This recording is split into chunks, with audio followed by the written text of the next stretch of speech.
O câncer de próstata surge a partir de uma neoplasia, que se forma no momento em que uma célula com alteração no seu DNA passa a se multiplicar de maneira irregular e desordenada. Dentre todos os tipos de neoplasia diagnosticáveis no caso do paciente com câncer de próstata, o adenocarcinoma chega a corresponder a até 95% de todos os diagnósticos. Existem outros tipos de neoplasia, mas que são de manifestação mais raras. Sua maioria, então, os pacientes vêm apresentar o adenocarcinoma. Esse é o segundo tipo de câncer mais incidente na população masculina e ele também é chamado de um tipo de câncer da terceira idade, pelo fato de, em 75% dos casos, o diagnóstico acontecer após os 65 anos de idade. Além disso, ele também é mais comum em homens caribenhos e afrodescendentes e ele também é mais comum em países desenvolvidos, devido ao fato de terem mais tecnologias para o diagnóstico e maior orientação da população em relação a fazer os exames periódicos. Existem alguns fatores que podem favorecer o surgimento desse tipo de câncer, como, por exemplo, o fator hereditário, o fator genético, relacionado especialmente a alterações no gene BRCA1 e BRCA2. Além da predisposição genética, fatores como obesidade, uma dieta inflamatória rica em alimentos de origem animal, alcoolismo, tabagismo especialmente, também estão relacionados à maior predisposição ao surgimento dessa doença.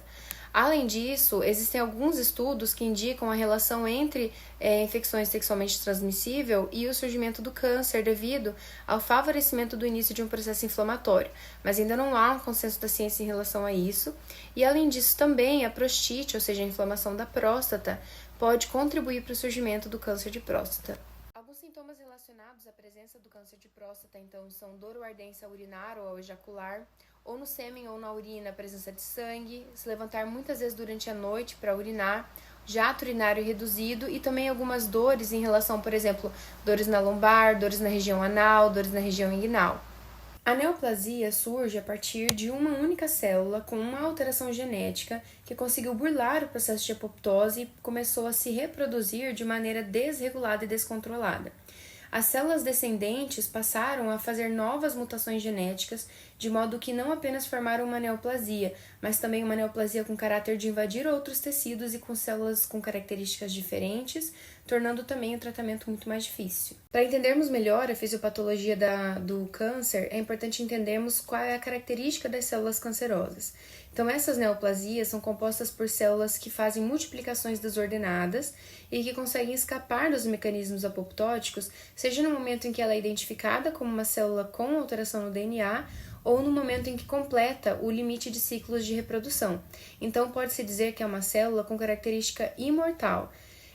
Também é importante mencionar que ela tem capacidade de angiogênese, então ela consegue formar vasos sanguíneos para irrigar com oxigênio, com sangue, com nutrientes, o seu próprio tecido tumoral e consegue também invadir outros tecidos. Para entendermos melhor a fisiopatologia do câncer, é importante entendermos qual é a característica das células cancerosas. Então, essas neoplasias são compostas por células que fazem multiplicações desordenadas e que conseguem escapar dos mecanismos apoptóticos, seja no momento em que ela é identificada como uma célula com alteração no DNA ou no momento em que completa o limite de ciclos de reprodução. Então, pode-se dizer que é uma célula com característica imortal.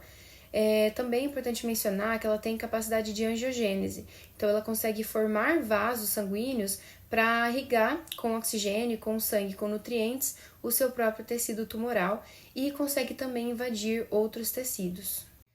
Em relação aos valores de N e M também, quanto maior a numeração, mais disseminado está esse tumor, e no caso de M, que seria a letra que indica já o processo de metástase, é diferenciado entre 0 e 1, sendo 0 não há indício de metástase e 1 há indício de metástase.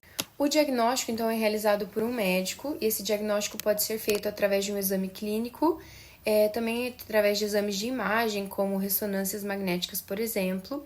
Também pode ser realizado através da biópsia da neoplasia, biópsia do tumor, e o tratamento inclui cirurgia, radioterapia, quimioterapia e alguns outros, como, por exemplo, imunoterapia ou hormonoterapia. E a intervenção fisioterapêutica, ela pode acontecer tanto antes do processo cirúrgico, de maneira a ganhar o máximo possível de funcionalidade, para que durante o processo de recuperação o paciente venha perder o mínimo possível. Então, durante o processo pré-operatório, o paciente precisa ser preparado. Durante o processo pós-operatório imediato, o fisioterapeuta vai agir na melhora do processo cicatricial, promovendo redução da dor, redução do edema e a manutenção do máximo possível de mobilidade e funcionalidade do paciente. E num processo já pós-operatório, o fisioterapeuta é responsável por ajudar o paciente a se recuperar, tanto na sua funcionalidade como também na fisioterapia pélvica, que vai ser muito importante para que o paciente possa reter a urina, reter as fezes após o processo de tratamento.